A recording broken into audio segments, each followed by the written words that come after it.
If you've ever make a cow neck top and it doesn't drape like this, then you're probably missing one key step. In today's video, I will show you exactly how to draft and sew this satin cow neck top and the finish technique. This part determines how the drape will fall. If this extension is not accurate, your neck will collapse. Okay, let's dive into it. Here we are folding our pattern because this is the front pattern. We are folding it into two. Just make sure you're having enough pattern paper, okay? We're folding this into two and we go ahead to measure the starting point of this neckline, which is marking an half inch from that point. Then from that starting point, we measure our bust, shoulder to our bust line, shoulder to our half length, and shoulder to the full length. Then the full length of my top is 24. Endeavor to make use of your full length, okay, and your accurate measurement. So after marking and indicating what the measurement means, we move ahead to measure our shoulder neckline, then go down by 1 inch, then connect this shoulder slope together, then make our neckline, which is 3.5 inches by 3 inches depth. Okay, so then we connect the neckline together. After connecting together, we'll now move ahead to retrace our shoulder slope. Okay, then we'll start by measuring the armhole divided by 2, which is 15 divided by 2, we have 7.5. Then from that part, we are going to extend our sleeve because it's a cut together sleeve by 5 inches. So I needed 6. I actually made use of 6 on the fabric. Okay, after doing that, then we'll measure our full length of the top and then connected it to it. Like, we connected all the our bust, waist and our hip measurements. They added 1.5 inches. I'm so sorry because the camera wasn't able to capture that part.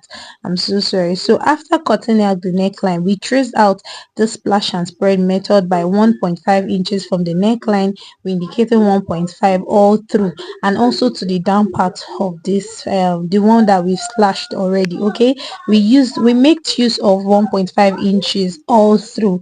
Then we'll start by placing this pattern on the fabric to cut out the fabric itself. Okay, and make sure that you're giving allowance of total allowance of 1.5 inches, and please endeavor to make use of your pins because without your pins, you know how satin used to fall. So if you don't want any mistake to be done, please endeavor to use pin so that this top will be done accurately, and you know how satin is. Okay, so if you're a beginner, please pay attention to this so that you'll be able to get this, and endeavor to make use of your pins always. Okay, and I actually use my pin to hold on all this part together, and you can see how it's already forming and showing how the drape will be falling, okay, on you. And we proceeded in cutting out this. You're not going to cut out every part, you're just going to leave in a small piece just to hold it together. Okay, so after then we proceeded in making sure we are placing this together. Okay, so please, satin shift a lot, so if you cut it carelessly, your drape will not balance. Okay, here's a simple trick I use to stabilize my fabric, which is holding it down with your pin.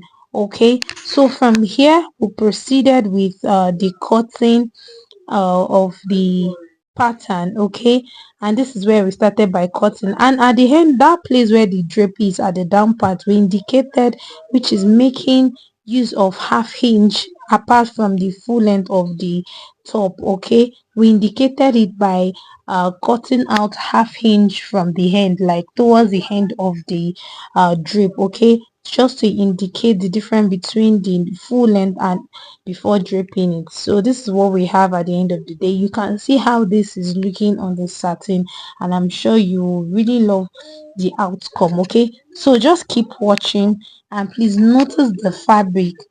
You know that the fabric is already forming, is already giving you what you're supposed to, and this is it. After cutting, I'm already draping this, and make sure to drape this, pleat this, or at the facing the upper side of the pattern. And here we're going to be cutting and connecting the shoulder together, and this is the back length which I'm indicating here. I measure shoulder to my bust line, shoulder to the half length, and shoulder to the full length. Okay, and we mark out my bust of 38 divided by 4, waist of 30 divided by 4. Then we connected and then connect the line together. This is what we did, but I didn't know that the camera wasn't able to capture the front side. Okay, after cutting the pattern, and this is one after connecting the front shoulder to the back shoulder, and you see that we added extra inches for the front line. That determines what you'll be folding in together,